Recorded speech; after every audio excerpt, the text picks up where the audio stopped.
to my motto, nothing's ever holding back. Welcome back to the Lone Road iRacing podcast. I'm your host, Guy Robertson, and this week we're talking about a combo that's taken me right to the edge of what I thought was possible in iRacing. It's Mount Panorama, Bathurst in the rain. 9% rain to be exact, and behind the wheel, the humble, feisty little Ray FF1600. It has no traction control, no ABS, and crucially, no wet tyres, just intermediates. That's right, the FF1600 doesn't even have proper wets. So when the heavens open, you're skating on water with nothing but your fingertips and faith holding you in line. Now, if you want to see this specific race that I was in and all the action, please go and check the podcast out on the YouTube channel. The link's always in the show notes. And you'll see the level of chaos, shall we say, iRacing has given us this week. And believe me, even the aliens can't drive in these conditions. So check it out, folks. We'll be right back and we're going to get into it.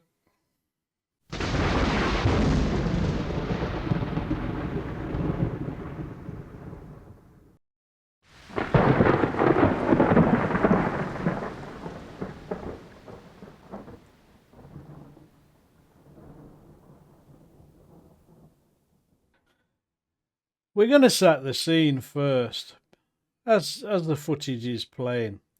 It's daytime, the clouds are heavy, and the track is already glistening before we even grid up.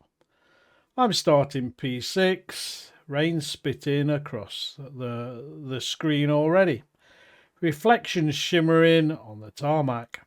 You can hear the droplets pinging off the bodywork, that soft tick, tick, tick that tells you this race isn't going to be normal. As the lights go out, there's wheel spin everywhere, even on the short run down to Hell Corner. The car's moving under you.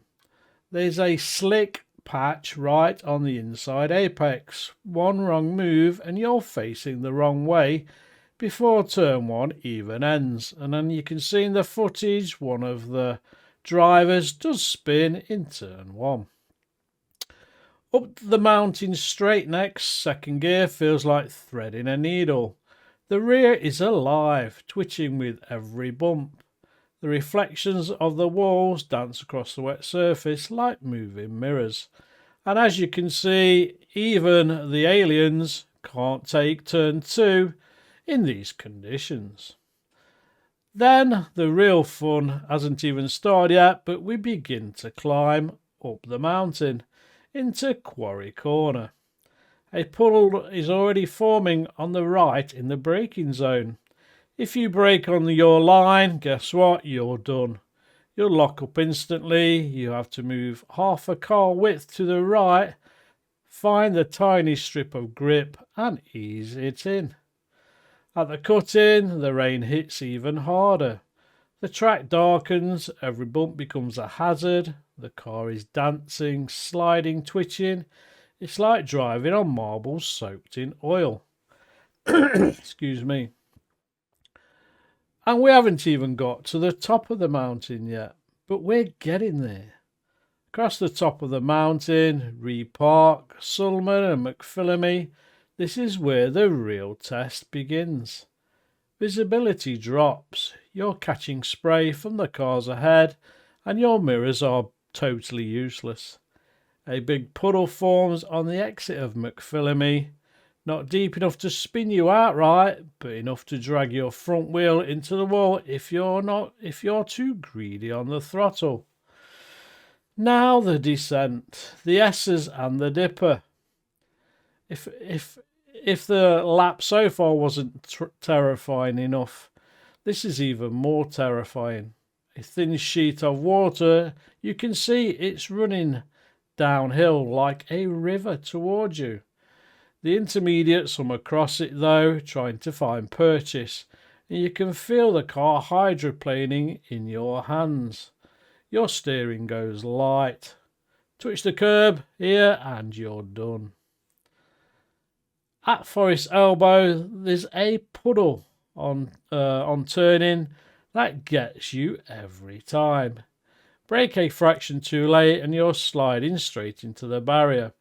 You feather the throttle, almost whispering to the car, trying to convince it to hold on, and a few times holding your breath too.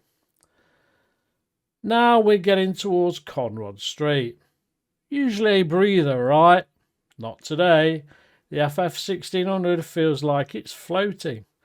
The spray makes it hard to see the boards for the chase. You brake early, hoping you guess right, because one deep puddle sits right on entry, waiting to grab your front wheel. Finally, we're into Murray's Corner, shiny with standing water. You tip the car in, short shift to keep it calm, and slide just a little through the apex.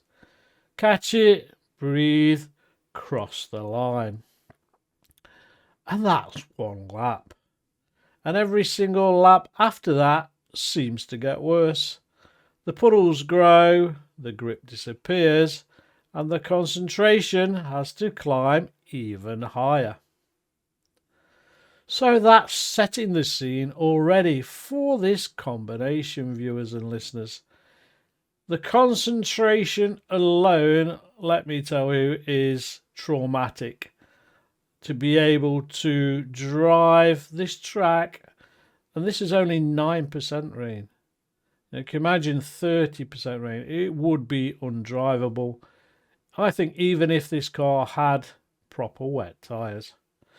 So we're going to come back in a minute to our second segment, and we're going to look at this classic now combo with even greater intensity. Here's the thing, viewers and listeners, this combo isn't just hard, it's a game changer. Even the 6K iRating aliens, the ones who usually glide through anything, they're struggling here, and that's honestly good to see. It's as it said, it's a real game changer and a leveler. Because Bathurst in the wet with the FF1600 breaks every habit we've learned as sim racers. You're not racing the opposition anymore, you're racing the water on the track. And that's not natural for us, the iRacers. We're used to chasing deltas, slipstreams and overtakes. But in these conditions, the leaderboard basically doesn't even matter. You're not chasing P5, you're chasing survival. Every puddle has a personality. Some grab the car and spin it. Some just slide you wide. Some float the rear end enough to make your next corner twice as hard. And when you finally accept that truth, that it's not about attacking, it's about adapting, something clicks. Your driving changes. You stop fighting the car, you start to listen to it. And this was me at the beginning of this week, trying to race in the rain, to try and go faster than the cars in front. And actually, you don't need to do that at all, as we're just talking about now. Basically, you have to keep your car out of the pits. You race slower, and it works. The FF1600 rewards that. It's so simple, so raw, that it forces you to be gentle, precise and patient. Every input has to be soft, like playing piano in the dark.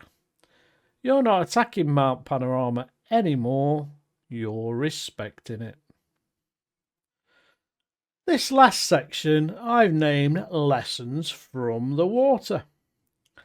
I've raced all kinds of combos in iRacing, GTs, open wheelers, endurance events. But this is Bathurst at 9% rain with the FF1600, changed everything for me. When you take away grip, you find real car control. It's not about courage anymore, it's about awareness. You learn to read the track, every lap, every corner and every puddle. The puddle from lap 1, well, it's now twice as deep by lap 5. That inside grip patch you relied on earlier, guess what? It's now gone. You can't memorise your line, you have to feel it live. That's what this combo teaches you. Adaptation, patience and survival. And when I finally crossed the line after the race, basically I was wrecked. Physically, my eyes were sore. I'd been laser focused for what felt like forever. My adrenaline was through the roof. My heart pounding, absolutely pumped to the max. I felt like I'd just stepped out of a real cockpit. That's how intense this combo is. That's how much iRacing's range system can draw you in when everything clicks. And as you can see from the footage, there's not many cars in the footage, because there was only 7 survive out of all of us, and I think there was 20 starting the race. So that just shows you that everybody has probably used their fast repair and they've come out the pits and wrecked again. So there's nothing being learnt. You cannot drive this combo like we're covering on here like a normal track and a normal race. So viewers and listeners, here's my challenge to you. Number 1, go and try this combination. Even if you put it on the AI, if it's available, Bathurst, not sure it is, but if it is in there, I know the FF1600 is, set the rain at 9%, load it up and go and have some fun. I hope iRacing put this combo out again next season. It's been a joy to race, even frustrating at times. It's still a joy. So jump in the Ray FF1600. Don't forget, in intermediates only, and just see how far you can get without spinning. Can you get through turn 1 without aquaplaning? Can you slow the car down going into turn 2? Then going into the cut-in, can you slow down and accelerate smoothly and miss all the puddles?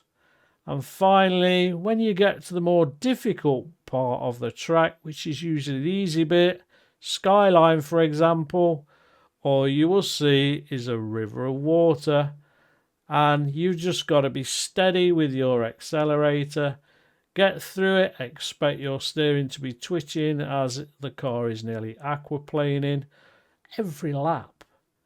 And then we're into the Dipper and Forest Elbow, all the way down to Murray's, which is another nightmare. There's just a stream of water gathering. You've just got to be brave. And don't forget the lap time. The lap time doesn't even matter. Forget the iRating. It doesn't matter if you're an alien or a 0.5 IR. Just drive the surface. That's why we've named this episode Drive the Water. And if you're watching this on the YouTube version, you'll see the full race playing in the background right now. Watch how the puddles grow, how the car reacts, how every tiny input matters. Then let me know how you got on. Was this the toughest combo you've ever tried? Or is there something else out there that tops it?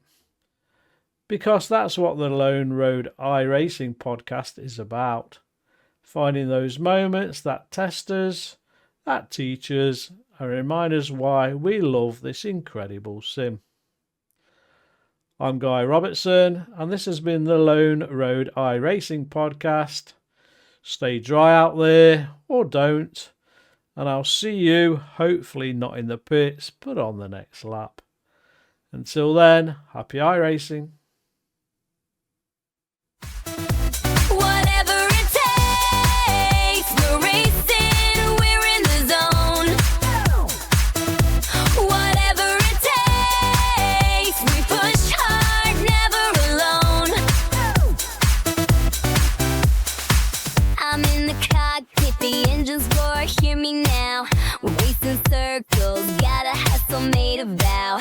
Chasing victory, it's all or nothing on the track. Speed is my motto, nothing's ever holding back. Whatever it takes.